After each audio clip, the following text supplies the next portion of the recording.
Nifty थोड़ा recovery की कोशिश कर रही है। वहाँ पे एक स्टॉक अपने Q3 अपडेट्स के बाद तेज़ी में है, वो है आरबीएल। हमने सुबह प्री मार्केट में उससे बात भी की थी।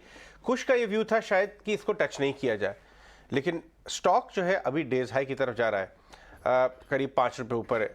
खुश, आप रिविजिट करेंगे चार्ट को जिस हिसाब से आज का डेटा पॉइंट बाजार ने एक्सेप्ट किया?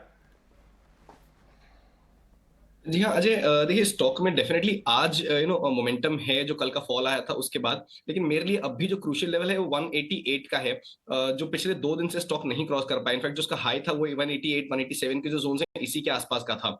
अब इसमें एक डेटा पॉइंट और जुड़ जाता है। मैं इसका डेरिवेटिव डेटा देख रहा था और 190 का जो स्ट्राइक प्राइस है कॉल ऑप्शन, उसमें काफी अच्छा बेस बना हुआ है।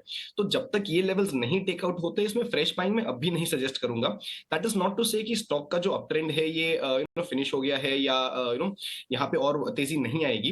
दैट इज टू से जब तक ये डेटा मेंटेन्ड है विच इज 188 के हाई को नहीं क्रॉस करता या रादर 190 को अब नहीं क्रॉस करता, तब तक इस स्टॉक में हल्की सी स्लगिशनेस रह सकती है।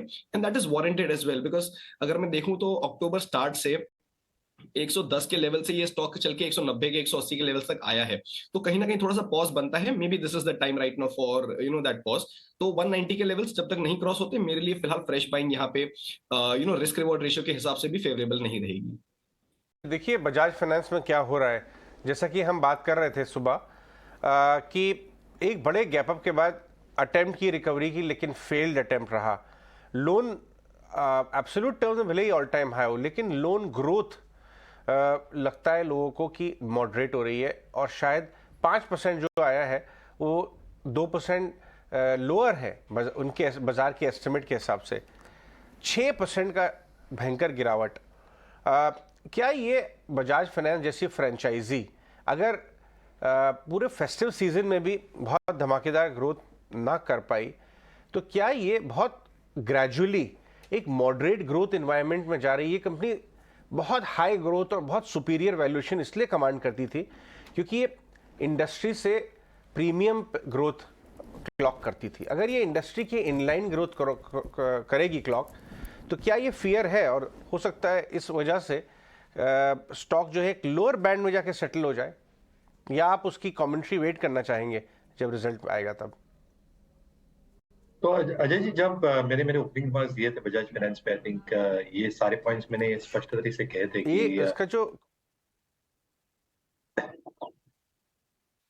जो डी रेटिंग की एक संभावना है because of muted loan growth, ये शायद प्ले आउट।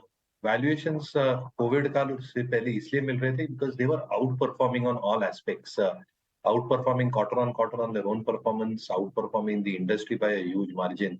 और जो इनके निम्स और स्प्रेड से because of a better credit rating and because of a better product and boring mix, इसके वजह से हो रहे थे। बट ये जो ट्रांजिशन पीरियड है, जैसे जो मैं बोल रहा था, पूरी जो ऐप की इकोसिस्टम का इनके जो है जबरदस्त तरीके से इन्वेस्टमेंट्स कर रहे हैं इसके तरफ, इसमें थोड़ा टाइम लगेगा।